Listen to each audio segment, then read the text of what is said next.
What's up, guys? Been promising this for a while. It's going to be a Derail, more of a detailed overview. There's not going to be any gameplay with it.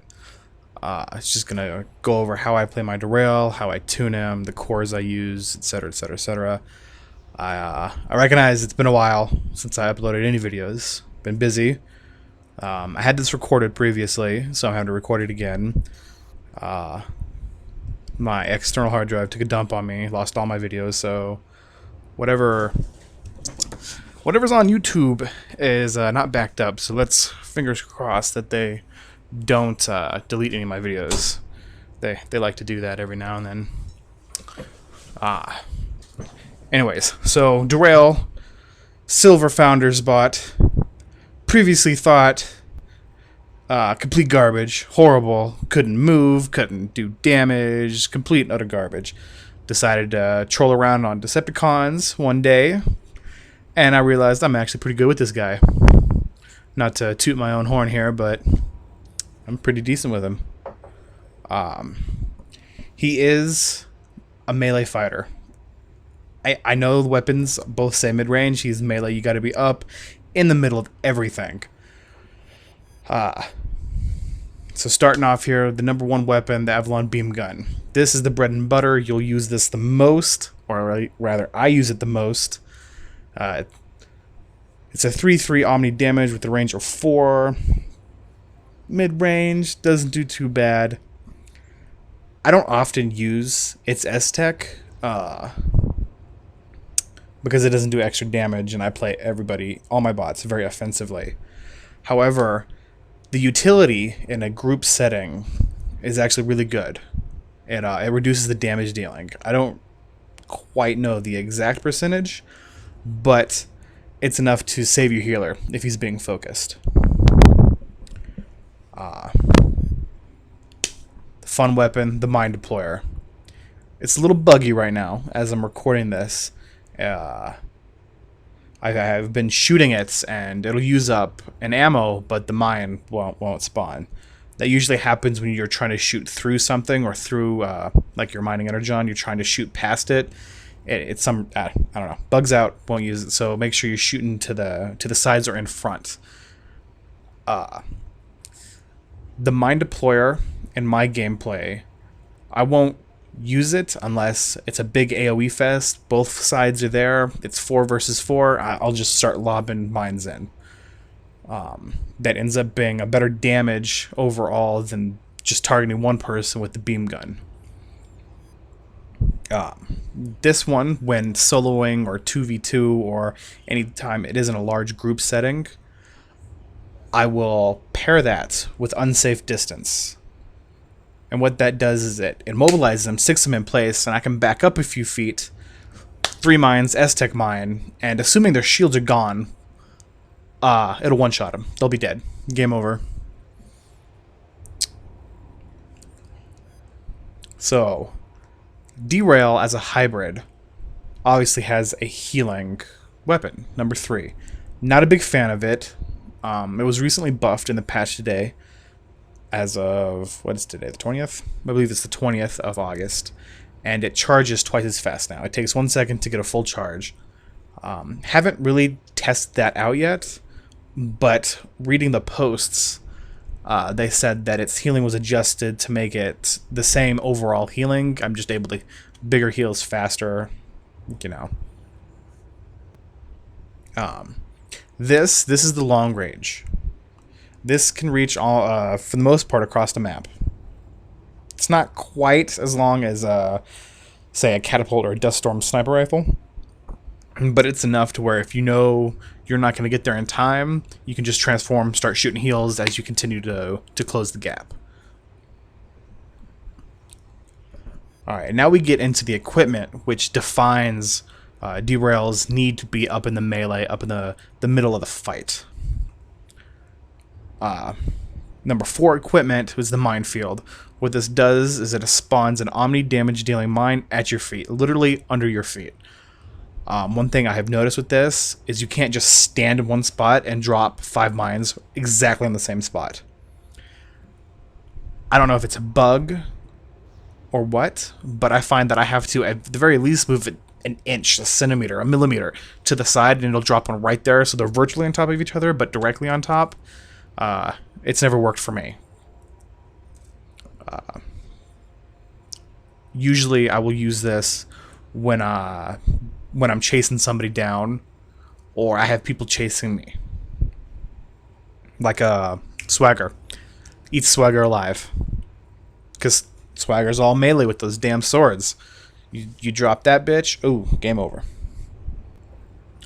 Alright, I already talked about the number 5 equipment. This is unsafe distance. What it is, it's a giant AoE immobilize. It locks everybody in place. Multiple applications, obviously. You can use it to dig away. You can use it to let a friend get away. By the way, we have a madman murderer loose in my neighborhood. So if my mom comes in screaming, I do apologize. I'm tired of recording this. I will not record it again. Anyway, unsafe distance. I use it offensively. As soon as my beam gun strips somebody's shield, I will lock them in place, back up, lob my mines in. Easiest way to do it, you'll see it in all of my videos. That was the combination I came up with to make Derail effective. I had to play him super offensively. And obviously Derail wouldn't be complete without a complete garbage equipment. The Energon Energizer. What it does is it puts an absorb on them every time you heal. Now, it's probably a lot better now that the Pulse Blaster charges faster, but previously I didn't find it would turn the tides at all. It was not effective. So fingers crossed, hopefully this patch will make that something where I'll be healing a little bit more instead of playing the tank role. It does get old having to charge in. I end up dying. I don't get my 20 kill streaks like I do on my demolishers and shit. But it was fun to learn to play a bot that nobody liked. And the best update of August 20th, they altered his subsystem. Previously, his subsystem only benefited you if you were inside of the mine's blast. Now, it's kind of like double dipping. Every time a mine detonates, it will reduce the cooldown of his equipment, regardless of who it detonates on. If it hits an enemy, perfect. However, if it hits an enemy and you, and now obviously you're not taking friendly fire damage here, so if you're up in there and you're in the range when it goes off, it's like a 1.6 plus 1.6. No, 0.62 plus 0.62, so almost a 1.5 second reduction in the cooldown. You got 3 mines that go off. That's like 5 seconds, right? That's not bad considering, the minefield's got a 50-second cooldown, the unsafe distance has a 32, and that is the kicker. If I can... Yay, finally a match. And that was my... Channel switched. Channel switched. Alright, problem solved. Anyways, now, when it goes off, my cooldowns are going down much, much faster, which has allowed me to rack up more kills and be more useful to my team. That being said, his playstyle, you gotta know how to kite a little bit. Especially, the easiest way to do it is you pick on the melee people. The people that focus on melee damage. Frontline. Showdown. Swagger.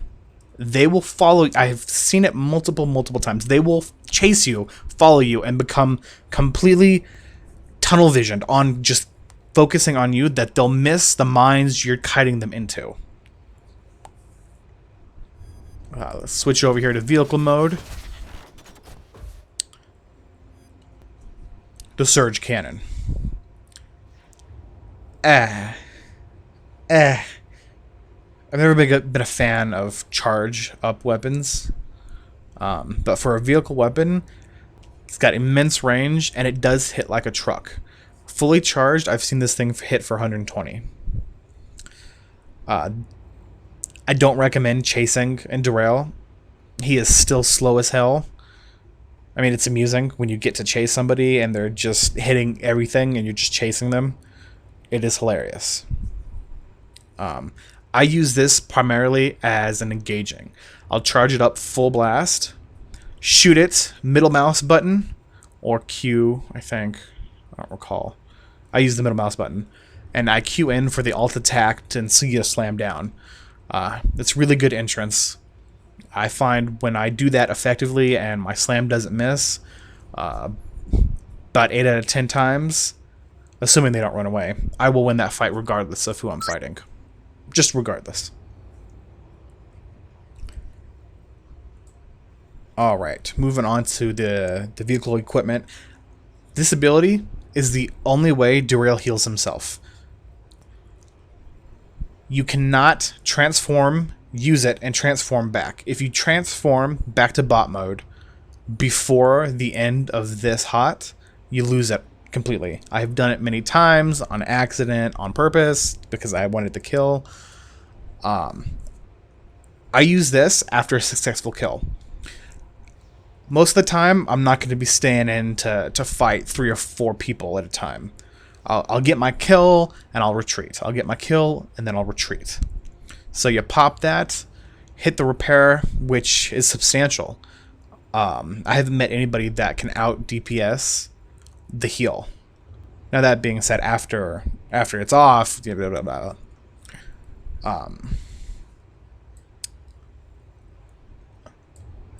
the only other way I have used this vehicle, because I play him very tanky, very up in your face, and a lot of people are starting to recognize my name and they like to focus me a lot. So a lot of times in my clan group, I'm paired with a conduit.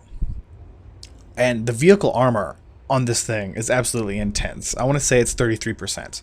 That's a huge chunk of damage reduction. If they're focusing on me and I need the heals, I will literally transform in the middle of a fight and just sit in my vehicle mode while my heal is going off, while conduit is repairing me.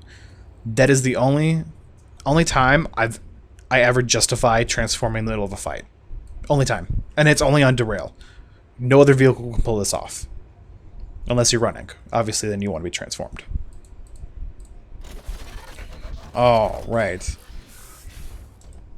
He has garbage resprays. Black and yellow. Well, black and purple, but you know what? I'm sorry. He's black and yellow. The only time purple shows up is... You know what? It's not even showing up. It black and yellow, guys. Ladies and gentlemen, black and yellow. Alright, moving on to the tuning. This is currently how I have him tuned. This setup has proven to be the most effective. So I throw 10 points into Spark. It's all about the burst on him. As soon as you immobilize, you need to be able to burst. My mind's hit like a freaking truck. I tried it at one point with 20 out of 20. It was nice, but I lost some survivability. I lost... I would not recommend until higher level. As you can see, I'm only 27. Would not recommend until higher level. However, once I hit 50, that bitch will be 20 out of 20. I got my oddball number into Omni, just because better shield stripping. And repairing. I have 10 points into it for 2 reasons. One, I always have a healer when I play Derail. Repairing was altered not too long ago to increase the effectiveness of incoming heals as well as outgoing. Sorry. So that means the conduit heals me more based off, then they better be 20 out of 20 healing if they're healing me. Plus my 10, much better survivability. In addition to the self-heal from the vehicle mode. And then, because he is god-awful slow, his speed was buffed today, but he's god-awful slow. It's very painful. So, 5 points into bot speed. Normally, I wouldn't do it because he doesn't have a melee weapon. But for some reason, I've tried taking it out, and I always end up just being too slow to be of use. People manage around corners better. They spin circles around me. It's very frustrating. So If you're going to take anything from this video, take the 5 bot speed. For the love of God, Derail needs to move faster. Especially if he wants to get into the Mind Blasts that he's setting up for that extra 0.62, 0.65, whatever it is right now, damage reduction, or cooldown reduction. Alright, my power cores. Biggest one, Destruction Cooler. No matter what tier you can use, either optimize, upgraded, or base, Destruction Cooler. His cooldowns are god-awful painful. The Minefield has a 50-second cooldown. The Immobilize has a 32-second cooldown. And if you're being forced to heal and play everything, that has like a 35-second cooldown. I stand corrected. That paired with his subsystem brings his equipment back online very rapidly. This one is just here because I am tankish and they like to focus me, and I end up getting locked on a lot. It's just that extra bit of damage done back to them. And right now, my third core that I have equipped is Upgraded Repair Cooler. Again, it's for the long cooldowns this guy has. And believe me, when you got a healer behind you, this one helps. I'm not 100% sure if this core is affected by self-heals. I want to say it is, but I'm not guaranteeing it. Fingers crossed for some confirmation. I asked on the forums.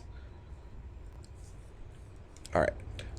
My future cores, I'm not quite sure what I'm going to throw in there. I've already maxed out my utility cores, so it'll have to be defense. I'll probably put in the 8% spark heal and probably another offensive one. It'll depend.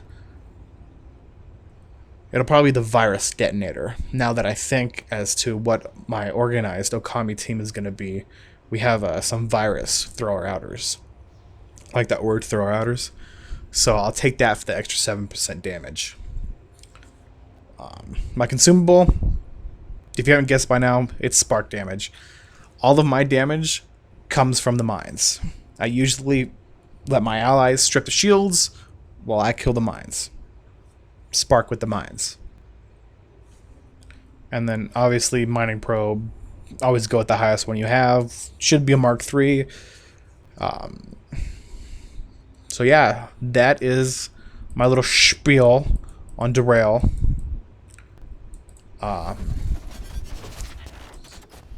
Don't just jump into PvP with him. I highly recommend doing a crisis, going out into the open world, Central City, and really figuring him out.